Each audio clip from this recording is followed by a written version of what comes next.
किताबी नॉलेज, ये मोटिवेशन, ये सब चीजें, ये एक अलग चीज है। धरातल पे उतर के जाइएगा ना तो अलग चीज है यहाँ पर, और कभी बिहार में आके दिखेगा तो एकदम में अलग मिलेगा।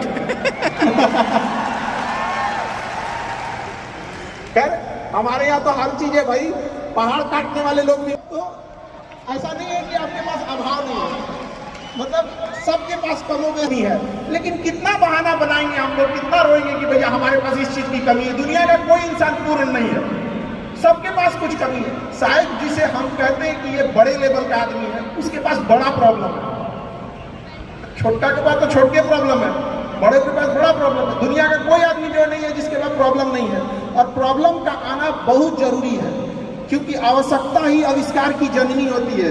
अगर आपके पास कमी नहीं रहेगा ना, आप कुछ करिएगा ही नहीं, कोई भी चीज का। ये पानी है यहाँ पर, इसकी वैल्यू तभी बढ़ेगी जब हमको जोर से प्यास लगेगा। अभी नहीं लगा है, इसका थोड़ा सा हमको लगता है कि कम, कोई वैल्यू उतना नहीं। अभी लगेगा ना थोड़ी देर बाद प्यास, तो लगेगा ना बहुत जरूरी चीज है। तो आपके अंदर वो भूख, वो प्यास रहना चाहिए। अमूमन आप देखिएगा कोई आदमी जो होते हैं लोग, उनके अंदर जैसे किसी को क्या बोलते हैं, पोजीशन लीडरशिप बोलते हैं, कि मतलब उसकी विरासत में मिल गई है। दादा ने कोई बिजनेस खड़ा किया, पिता ने किया, जब उसको मिलता है तो उतने अच्छे से नहीं संभालता। कुछ लोग संभाल भी लेते हैं, लेकिन कुछ लोग उतने अच्छे से भी नहीं संभाल पाते।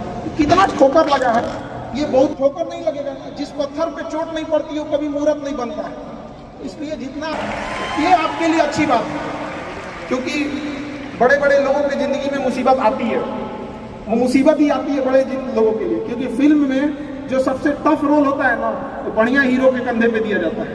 तो ये पृथ्वी पे भी ना ऊपर वाले को पता है कि ये बढ़िया हीरो है, इसको थोड़ा सा हम लोग रोल देते हैं बढ़िया। तो बड़ी जिम्मेदारी देने से पहले ऊपर वाला भी ना आपको टेस्ट करता है, टेस्ट करके ही देखेगा कि नहीं करेगा। हम लोग छोटा सा कोई सामान खरीदते हैं तो उसको ठोक बजा के चेक करते हैं कि सहलेगा कि नहीं सहलेगा। एक छोटा सा बर्तन कोई खरीदने जाता है तो पटक के दिखाता है, देखिए मजबूत है। तो ऊपर वाला भी जब आपको बहुत बड़ा जिम्मेदारी देने वाला होता है ना, तो पहले सोचता है कि इसका थोड़ा सा टेस्ट कर ले। बहुत लोग टेस्टे में भाग जाते हैं, ये भगवान हमरा काहे लिए तुम मुसीबत लाया यार। जब ऊपर वाला तुमको खुशी दिया था तो थैंक यू कहना भूल गए थे, और जब मुसीबत दिया चेक करने के लिए तो परेशान हो गए। आप चीज़ों से घबराना नहीं चाहिए किसी को। जिसके जिसके जीवन में कठिनाई आ रही है, आप समझिए कि आप एक सही रास्ते पे जा रहे हैं, क्योंकि वही रास्ता सफलता का है। और अगर आपके जीवन में कठिनाई नहीं आ रही है, आप गलत रास्ते पे हैं, क्योंकि सफलता का रास्ता बहुत कठिन होता है। चाहे कहीं से उठा के देख लीजिए आपको, कोई कह सकता है कि इसमें आप में किसी को कठिनाई नहीं है, कोई भी कह सकता है, कभी नहीं कह सकता है आप। इतने लोग में से कोई, सबके जीवन में आएगी कठिनाइयाँ। कठिनाई का आना है, और करके निकल जाएंगे हम लोग यहाँ पर, सीखेंगे। और कठिनाई से आने से एक चीज और फायदा होता है कि हमें समाज की एक वो हिस्सा देखने को मिलता है जो हम नहीं देख पाते। कठिनाई के बाद पता चलता है कि दुनिया कैसी थी और हम कैसा समझ रहे थे इसको। बहुत जरूरी है इस चीज को, समाज का एक असली चेहरा दिखा के रखना लोगों को। आजकल यंग जनरेशन जो है ना, अचानक सोचती है सफल हो जाए। अचानक कभी नहीं सफल हो सकते हैं। रातों रात जो सफल होते हैं ना, रातों रात गायब हो जाते हैं। आप कई एग्जाम्पल होंगे आप लोग के पास जो देखे होंगे, रातों रात सक्सेस होता है ऐसा, फिर उसके बाद देखिएगा रातों रात गायब भी हो जाते हैं। क्योंकि धीमी आंच पे ही खाना तेज अच्छा बनता है, और अचानक बना देंगे खुद तेज जल जाएगा खाना। इसलिए थोड़ा थोड़ा स्टेप बाय स्टेप कोशिश कीजिएगा कि आगे बढ़े। चाहे आप जिस फील्ड में हैं, वट एवर फील्ड आपका, बेटर जानते हैं आप लोग, एक्सपीरियंस आप लोग के पास होगा चीज़ों के लिए। लेकिन ज़्यादा दिमाग लगाने के, प्लानिंग के चक्कर में मत रहिएगा। कोशिश कीजिएगा कि आज का आज चीज़ों को एग्जीक्यूट करें। जितना जल्दी एग्जीक्यूट करेंगे उतना जल्दी आपको कुछ एक्सपीरियंस गेन करेंगे, फिर आगे बढ़ने का आपको और जो भी कठिनाई होगी उससे आगे बढ़ के निकलेंगे आप लोग। आप डिसीजन लेने के टाइम पे ज़्यादा किसी के इन्फ्लुएंस मत होइएगा।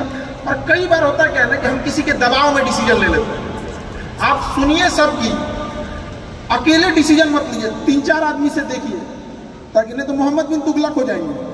अकेले डिसीजन लेंगे। वो राजधानी चेंज कर दिया, दिल्ली से लेकर चल गया दौलताबाद पर, और गर्मी के दिन में आधा आदमी को ले जाकर मुँह दिया उधर ले जाकर। फिर यार आधा मर गए, मुझे कैसे, कहा महाराज इतना दिक्कत था, कहा वापस चलो, वापस ले जाकर मार दिया था।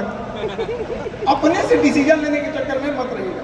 2-4 बार आप देख लीजिएगा। और दूसरों के एक्सपीरियंस से सीखना बहुत जरूरी है, क्योंकि खुद के ठोकरों से अगर आप सीखने की कोशिश कीजिएगा तो शायद ये जन्म आपका ठोकर खाते खाते ही खत्म हो जाए। तो दूसरों के ठोकर से आप सीख लीजिए ना। आदमी थोड़े दूर जाता है तो किसी से पूछ लेता है कि कहाँ से मुड़ना है, कहाँ से नहीं मुड़ना है। तो अपने जीवन में भी कभी कुछ है तो सीख लिया कीजिए। कभी कभी आपसे छोटे लोग भी आपको बहुत अच्छा ज्ञान दे देते हैं। कोई इस चीज़ का अंत नहीं होता है सीखने का। सीखने के मामले में थोड़ा बेशरम बनना पड़ता है कि भाई जहाँ से मन मिले वहाँ से सीख लेना चाहिए जो भी चीज़। हमको तो लगा था कि विवेक बिंद्रा जी हम लोग को भी कुछ सिखाएंगे।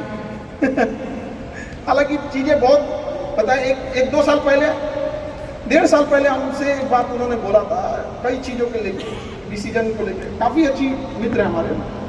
तो उन्होंने कहा कि इक्विटी जो है वो काफ़ी इंपॉर्टेंट चीज़ होती है। कई बार ऐसे डिसीजन लेने में, हम लोग एक टीचर हैं, उतना बिजनेस के बारे में हार्डकोर उतना आइडिया नहीं था, टीचिंग के मामले में ज़्यादा था। तो एक आध डिसीजन गलत ले रहे थे लोग, उन्होंने भी काफ़ी इस चीज़ों में हेल्प किया था। तो किसी से डिस्कस कर लेना चाहिए और इंस्टेंट डिसीजन लेने से बचिएगा। इंस्टेंट अचानक कुछ हुआ, नहीं हम भी ऐसा करेंगे, ऐसा नहीं होना चाहिए। इंस्टेंट डिसीजन कभी भी हमेशा खतरनाक होता है। डिसीजन क्या ले रहे हैं आप सामने वाले का सुनिएगा।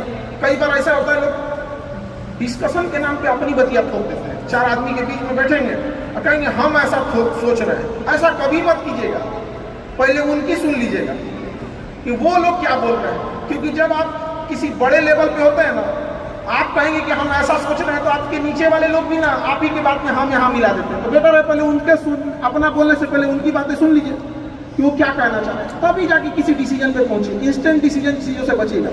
और अभी डिजिटल इंडिया आ गया,